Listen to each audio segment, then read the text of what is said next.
What's up everyone, my name is Mike and welcome back to my channel.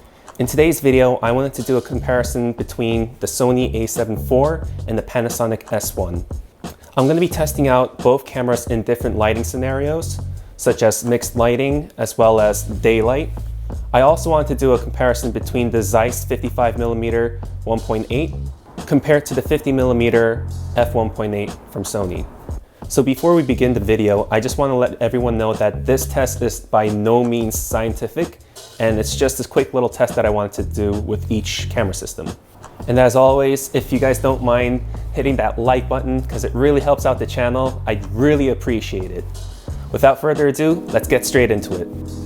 So the first test is a mixed lighting with the Panasonic S1. Everything is shot in 4K 10-bit 422 at 24 frames per second. The first test is the 50mm, both at 1.8 and 3.5. The next will be a mixed lighting test with the Sony A7 IV with the Zeiss 55mm at 3.5 as well as f1.8. And this is shot in 4K 10-bit 422 as well. Here we have the Sony 50mm shot at f3.5.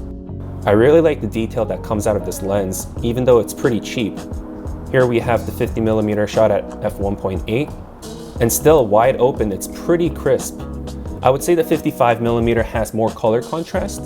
Comparing it to the Sony 50mm, it's not too far off, and I would say they're both pretty similar. Here we have a side-by-side comparison of both the 50mm and the Zeiss 55mm at 1.8, and this is a side-by-side comparison at 3.5. Here we have a side-by-side comparison between the Panasonic S1 and the Sony A7 IV.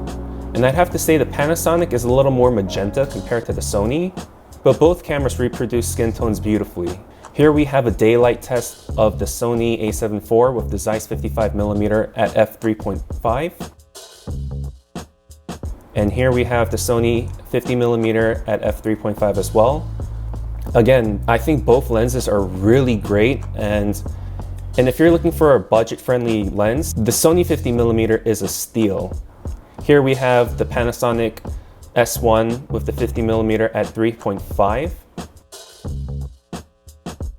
And if you take a look at the side-by-side comparison, it seems as though the S1 has slightly less contrast compared to the Sony. But again, both colors coming out from the cameras are beautiful.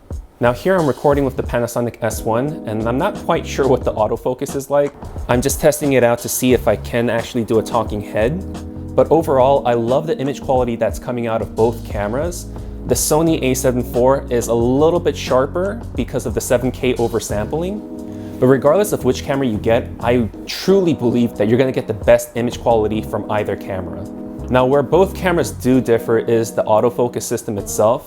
If you're using autofocus a lot in your workflow, then I would highly suggest just not even considering the LUMIX, because I would have to say it is not reliable at all.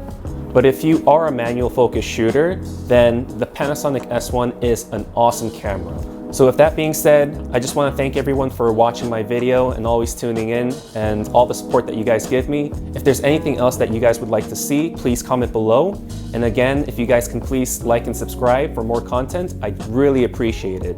I'll see you guys in the next one. Bye.